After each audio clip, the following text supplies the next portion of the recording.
നമസ്കാരം. News on middle east തുടങ്ങുന്നു. ആദ്യം പ്രധാന വാർത്തകൾ. ഐസിസിനെ നേരിടാൻ ഇറാഖിലും സിറിയയിലും സൈനിക നടപടികൾക്കൊരുങ്ങി അമേരിക്ക. ഭീഷണി അമർച്ച ചെയ്യാൻ അസാധാരണമായ പ്രതിരോധ നടപടികൾ ആവശ്യമാണെന്ന് അമേരിക്ക. ഈജിപ്തിലെ ജയിലുകളിൽ നടക്കുന്നത് കൊടിയ പീഡനമെന്ന് അൽ ജസീറ മാധ്യമ പ്രവർത്തകൻ. 40,000-ഓളം പേർ അന്യായമായി ജയിലിൽ കഴിയുകയാണെന്ന് അബ്ദുള്ള ഷാമി മീഡിയ വണ്ണിനോട്. ഡോക്ടർ UR അനന്തമൂർത്തി അന്തരിച്ചു. അന്ത്യം ബംഗളൂരുവിലെ മണിപ്പാൽ ആശുപത്രിയിൽ. നഷ്ടമായത് ഇന്ത്യൻ സാഹിത്യത്തിലെ അതുല്യ പ്രതിഭയെ. അനന്തമൂർത്തിയുടെ മരണത്തിൽ കർണാടകയിൽ BJPയുടെ ആഹ്ലാദ പ്രകടനം. മദ്യനിരോധത്തിന്റെ പ്രതിരോധത്തെ ചൊല്ലി കോൺഗ്രസിൽ തർക്കം. തന്നെ മദ്യലോബിയുടെ ആളാക്കാൻ ആരും ശ്രമിക്കേണ്ടെന്ന് മുഖ്യമന്ത്രി. UDF തീരുമാനം ഉമ്മൻചാണ്ടിയുടെ ആശയമെന്ന് A ഗ്രൂപ്പ്. മദ്യത്തിനൊപ്പം വൈനും നിരോധിക്കണമെന്ന് വെള്ളാപ്പള്ളി. വെള്ളാപ്പള്ളിയുടേത് മതനിന്ദയെന്ന് കത്തോലിക്ക സഭ. 5 സ്റ്റാർ ഹോട്ടലുകൾക്ക് ബാർ നിർബന്ധമില്ലെന്ന് കേന്ദ്ര സർക്കാർ. ജമാഅത്തെ ഇസ്ലാമി മുൻ ഉപാധ്യക്ഷൻ അബ്ദുൽ അഹദ് തങ്ങൾ അന്തരിച്ചു. അന്ത്യം പെരിന്തൽമണ്ണയിലെ സ്വകാര്യ ആശുപത്രിയിൽ. നഷ്ടമായത് കേരളത്തിലെ ഇസ്ലാമിക പ്രസ്ഥാനത്തിന്റെ ആദ്യകാല നേതാവിനെ. ഇറാഖ്, സിറിയ എന്നീ രാജ്യങ്ങൾ കേന്ദ്രീകരിച്ച് ഇസ്ലാമിക് സ്റ്റേറ്റിനെതിരെ കൂടുതൽ ശക്തമായ സൈനിക നടപടികൾക്ക് അമേരിക്ക തയ്യാറെടുക്കുന്നു. തങ്ങൾ നേരിടുന്ന ഏറ്റവും വലിയ ഭീഷണി അമർച്ച ചെയ്യാൻ അസാധാരണമായ പ്രതിരോധ നടപടികൾ ആവശ്യമാണെന്ന് US പ്രതിരോധ സെക്രട്ടറി ചക്ക് ഹേഗലിന്റെ പ്രസ്താവനയും ശ്രദ്ധേയമാണ്. പേർഷ്യൻ ഗൾഫിൽ കേന്ദ്രീകരിച്ച US പടക്കപ്പലുകൾ ഏതൊരു ഉത്തരവും നടപ്പാക്കാനുള്ള തയ്യാറെടുപ്പിലാണ്. USS George H.W. ബുഷ് ഉൾപ്പെടെയുള്ള പടക്കപ്പലുകളിൽ നടക്കുന്ന മുന്നൊരുക്കങ്ങൾ ആസന്നമായ സൈനിക നീക്കത്തെക്കുറിച്ച് വ്യക്തമായ സൂചനയാണ്. പശ്ചിമേഷ്യയിൽ അമേരിക്ക നേരിടുന്ന ഏറ്റവും വലിയ വിപത്താണ് ഇസ്ലാമിക് സ്റ്റേറ്റ് എന്ന് വ്യക്തമാക്കിയ ചക്ക് ഹേഗൽ രാജ്യത്തിന്റെ താൽപര്യം സംരക്ഷിക്കാൻ ഏതറ്റം വരെയും പോകേണ്ടി വരുമെന്ന് പറയാനും മറന്നില്ല. സൈനികമായി ഇസ്ലാമിക് സ്റ്റേറ്റിനെ അമർച്ച ചെയ്യണമെന്ന തീരുമാനത്തിൽ തന്നെയാണ് അമേരിക്ക എത്തി നിൽക്കുന്നത്. ഇറാഖിന് പുറമെ സിറിയയിലും സംഘടനയുടെ കേന്ദ്രങ്ങൾക്ക് നേരെ വ്യോമാക്രമണം തുടരാൻ തന്നെയാണ് തീരുമാനം. ഇറാഖിൽ വീണ്ടും യുദ്ധത്തിൽ ഏർപ്പെടുന്നതിനെ US കോൺഗ്രസിലെ ഭൂരിഭാഗം അംഗങ്ങളും എതിർക്കുന്നുണ്ടെങ്കിലും ഇസ്ലാമിക് സ്റ്റേറ്റ് ഉയർത്തുന്ന വെല്ലുവിളി ഉയർത്തിക്കാട്ടി പിന്തുണ ഉറപ്പാക്കാൻ സാധിക്കുമെന്ന പ്രതീക്ഷയിലാണ് ഒബാമ ഭരണകൂടം.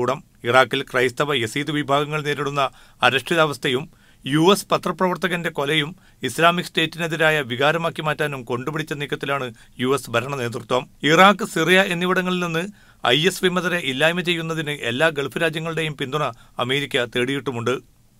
MCA Nasar, Media One, middle east. ഇറാഖിൽ ഐസിസിന്റെ ആക്രമണത്തിൽ ദുരിതമനുഭവിക്കുന്നവർക്ക് വൈദ്യസഹായമായി UAEയുടെ സഹായഹസ്തം. സായുധ വിഭാഗം വീടുകളിൽ നിന്ന് പുറത്താക്കിയ ആയിരങ്ങളുള്ള കുർദ് മേഖലയിലാണ് കഴിഞ്ഞ ദിവസം സഹായം എത്തിച്ചത്. ഇറാഖിലെ സായുധ സുന്നി വിഭാഗമായ ISന്റെ ആക്രമണം ഭയന്ന് കഴിയുന്ന അർദ്ധഭരണ പ്രദേശമായ കുർദിലെ ജനങ്ങൾക്കുള്ള വൈദ്യസഹായമാണ് UAE എത്തിച്ചത്. പുനരധിവാസം ആവശ്യമായ 5 ലക്ഷം പേർ ഉണ്ടെന്ന് UN മനുഷ്യാവകാശ വിഭാഗം പ്രഖ്യാപിച്ചതിന് പിന്നാലെയാണ് UAEയുടെ സഹായം. 4 ട്രക്കുകളിലായി 16 ടൺ മെഡിക്കൽ ഉപകരണങ്ങളും മരുന്നുകളും UAE സഹായമായി കുർദിലെത്തിച്ചു.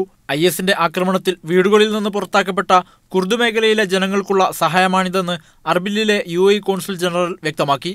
هذه الحملة عبارة عن استمرار للمساعدات التي تقدمها دولة الأمارات لحكومة إقليم كردستان العراق لدعم أشقائنا العراقيين النازحين من المحافظات الأخرى.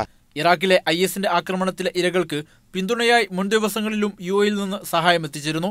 100 ടണ്ണിലധികം വരുന്ന അടിസ്ഥാനാവശ്യങ്ങളായിരുന്നു വിമാനത്തിൽ UAE അയച്ചത്. വരും ദിവസങ്ങളിൽ കൂടുതൽ സഹായങ്ങളുമായി 3 വിമാനങ്ങൾ കൂടി ഇറാഖിലേക്ക് അയക്കുമെന്നും റാഷിദ് അൽ മൻസൂരി കൂട്ടിച്ചേർത്തു. Media one, Dubai. ഈജിപ്തിലെ ജയിലുകളിൽ തടവുകാർക്ക് കൊടിയ പീഡനമാണെന്ന് അൽ ജസീറ ചാനലിലെ മാധ്യമപ്രവർത്തകൻ അബ്ദുള്ള ഷാമി പറഞ്ഞു. സ്ത്രീകളും കുട്ടികളും അടക്കം 40,000 സിവിലിയന്മാരെയാണ് പട്ടാള ഭരണകൂടം അന്യായമായി ജയിലിൽ അടച്ചത്. ഇവർ ജയിലുകളിൽ ദുരിത ജീവിതം നയിക്കുകയാണ്. ഈജിപ്തിൽ നിന്ന് ജയിൽ മോചിതനായി ഖത്തറിലെത്തിയ അദ്ദേഹം മീഡിയ വണ്ണുമായി സംസാരിക്കുകയായിരുന്നു. 10 മാസമായി ഈജിപ്തിലെ പട്ടാള ഭരണകൂടം ജയിലിലടച്ചിരുന്ന അബ്ദുള്ള ഷാമി എന്ന മാധ്യമപ്രവർത്തകൻ കഴിഞ്ഞ ജൂൺ 17-നാണ് ജയിൽ മോചിതനായത്. അൽ ജസീറ അറബിക് ചാനലിലെ കറസ്പോണ്ടന്റായിരുന്ന ഇദ്ദേഹം 2013 ഓഗസ്റ്റ് 14 ഈജിപ്തിൽ അറസ്റ്റിലാവുകയായിരുന്നു. പട്ടാള അട്ടിമറിക്കെതിരെ കൈറോയിലെ റാബിയത്തുൽ അദവിയ ചത്തുരത്തിൽ നടന്ന പ്രതിഷേധ സമരം റിപ്പോർട്ട് ചെയ്യവെയായിരുന്നു അറസ്റ്റ്.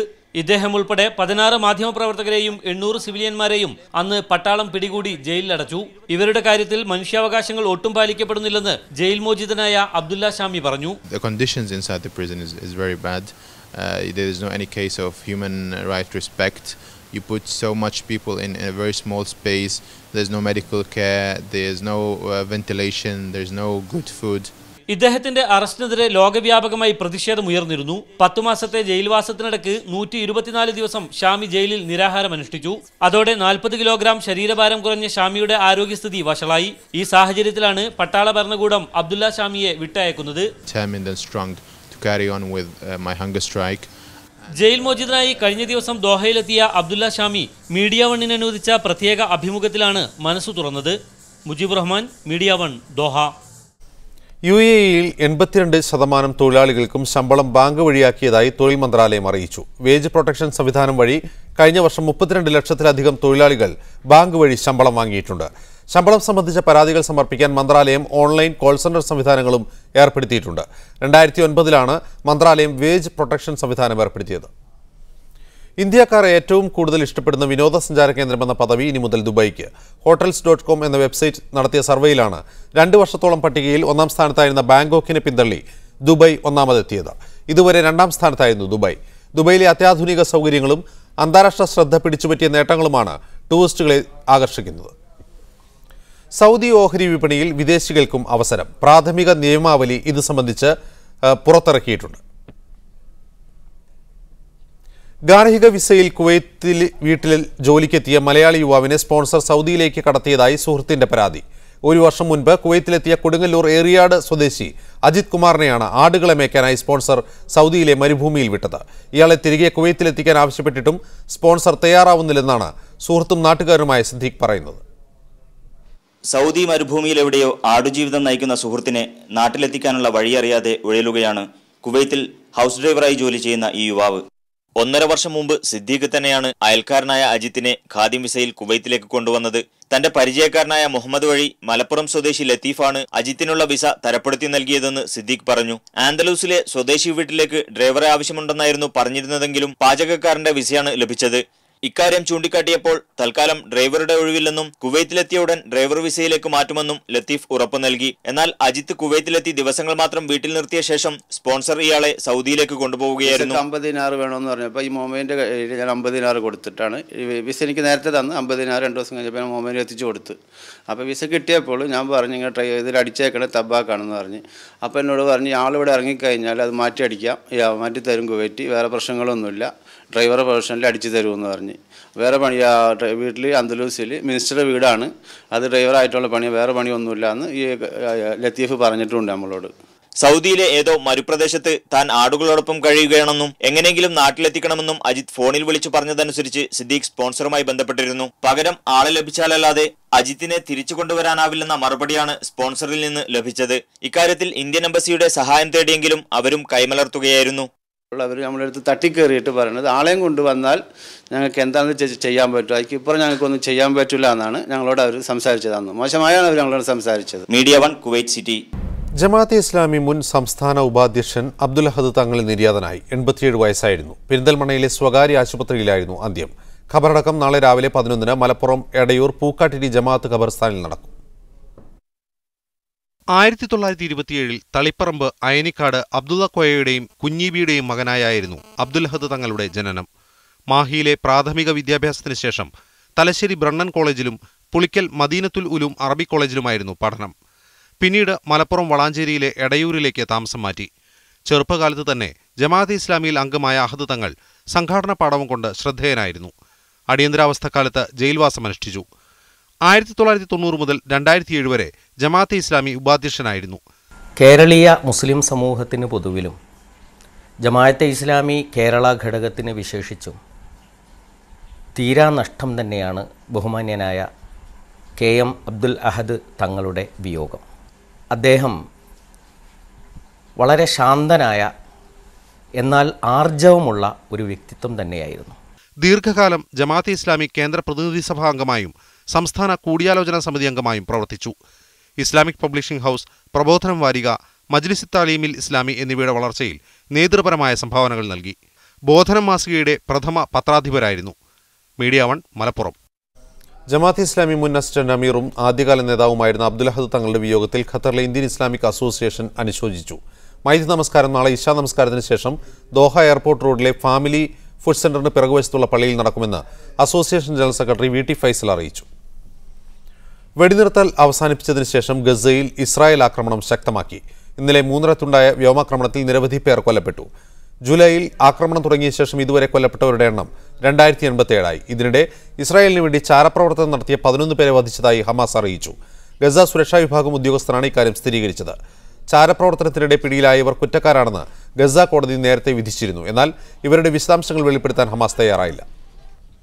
ഫലസ്തീൻ വിഷയത്തിൽ ഖത്തർ രാഷ്ട്രീയ നേതൃത്വത്തിന്റെ നിലപാട് ധീരമാണെന്ന് ഹമാസ് രാഷ്ട്രീയകാര്യ മേധാവി ഖാലിദ് മിഷൽ പറഞ്ഞു. ഒരു സ്വകാര്യ ചാനലിന് അനുവദിച്ച അഭിമുഖത്തിലാണ് ഖാലിദ് മിഷൽ ഇക്കാര്യം പറഞ്ഞത്. 100 വർഷമായി തുടരുന്ന ഫലസ്തീൻ ജനതയുടെ പോരാട്ടം ഒറ്റ ദിവസം കൊണ്ട് അവസാനിപ്പിക്കാനാവില്ലെന്നും ഫലസ്തീൻ ജനതയെ പിന്തുണയ്ക്കുന്നതിനാൽ ഖത്തറിന് മേൽ ഇസ്രായേൽ നടത്തുന്ന വിമർശനങ്ങളിൽ രാജ്യത്തിന് അഭിമാനിക്കാമെന്നും മിഷൽ പറഞ്ഞു. റിയാദിൽ മെട്രോ പദ്ധതി പുരോഗമിക്കുന്നു. മേഖലാ ഗവർണറും സിറ്റി ഡെവലപ്മെന്റ് അതോറിറ്റി മേധാവിയുമായ അമീർ തുർക്കി ബിൻ അബ്ദുള്ളയുടെ നേതൃത്വത്തിൽ ചേർന്ന യോഗം പദ്ധതിയുടെ പുരോഗതി വിലയിരുത്തി. പദ്ധതി നടപ്പാക്കുന്നതിന്റെ ഭാഗമായി നഗരത്തിൽ ഗതാഗത നിയന്ത്രണം വരുത്തിയേക്കും. ഇതിനായി റിയാദിലെ താമസക്കാർ സഹകരിക്കണമെന്നും ഗവർണർ അറിയിച്ചു. പദ്ധതി പ്രദേശങ്ങളിലെ സ്കൂൾ സമയത്തും ഓഫീസുകളുടെ സമയത്തിലും മാറ്റം വരുത്താനും സാധ്യതയുണ്ട്. ദുബൈയിൽ മഞ്ഞുകാലത്ത് മരുഭൂമിയിൽ ടെന്റുകൾ നിർമ്മിച്ച് തീ കായാനുള്ള ക്യാമ്പുകൾ ഇത്തവണ അൽ അവീറിലായിരിക്കും നടക്കുകയെന്ന് ദുബൈ നഗരസഭ അറിയിച്ചു. മുൻ വർഷങ്ങളിൽ അൽ വറഖയിൽ നടന്ന ക്യാമ്പുകളിലാണ് അൽ അവീറിലേക്ക് മാറ്റിയത്. സുരക്ഷ മുൻനിർത്തിയാണ് ക്യാമ്പുകൾ അൽ അവീറിലേക്ക് മാറ്റിയത്. നഗരസഭ, ദുബൈ പോലീസ് തുടങ്ങിയ സംവിധാനങ്ങൾ സംയുക്തമായി നടത്തിയ പഠനത്തിനൊടുവിലാണ് ക്യാമ്പിന്റെ സ്ഥലം മാറ്റാൻ തീരുമാനമായത്. കുവൈത്തിലെ മലയാളികളുടെ ക്രിക്കറ്റ് കൂട്ടായ്മയായ KKPL സംഘടിപ്പിക്കുന്ന ജില്ലാതല 2020 ക്രിക്കറ്റ് ടൂർണമെന്റിന് കുവൈത്തിൽ തുടക്കമായി. ദോഹ എന്റർടൈൻമെന്റ് സിറ്റിയിലെ ഫ്ലഡ് ലൈറ്റ് സ്റ്റേഡിയത്തിൽ KPCC general secretary N. Subramaniam tournament ഉദ്ഘാടനം ചെയ്തു.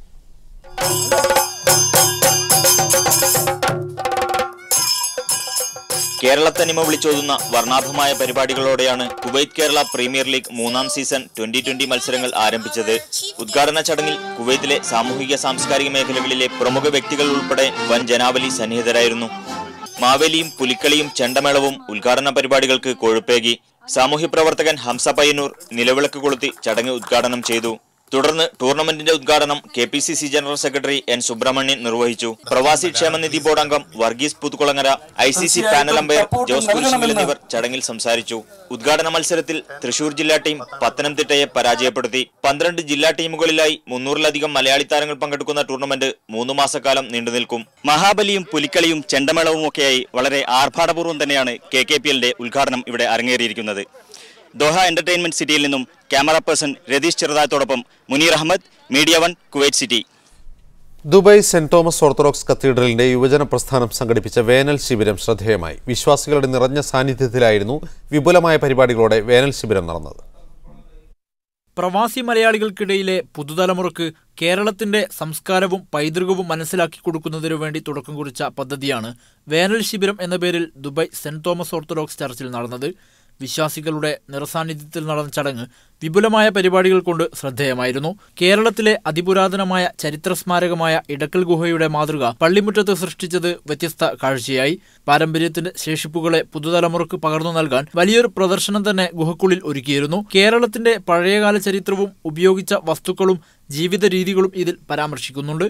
ആഗസ്റ്റ് 29 വരെ ഈ പ്രദർശനം തുടരും. നാടെന്ന് പറയുന്നത് വർഷത്തിൽ ഒരു പ്രാവശ്യം മാത്രം പോയി കണ്ട് മടങ്ങി വരുന്നൊരു കാഴ്ച വസ്തുവാണ്.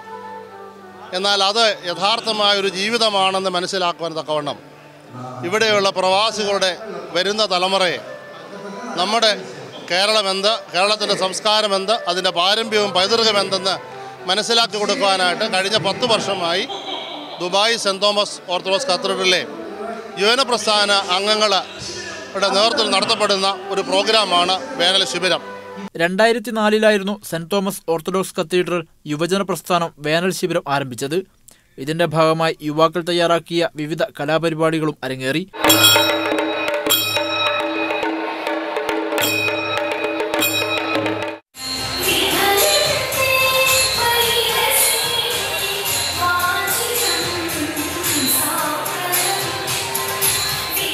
ഹാരിസ്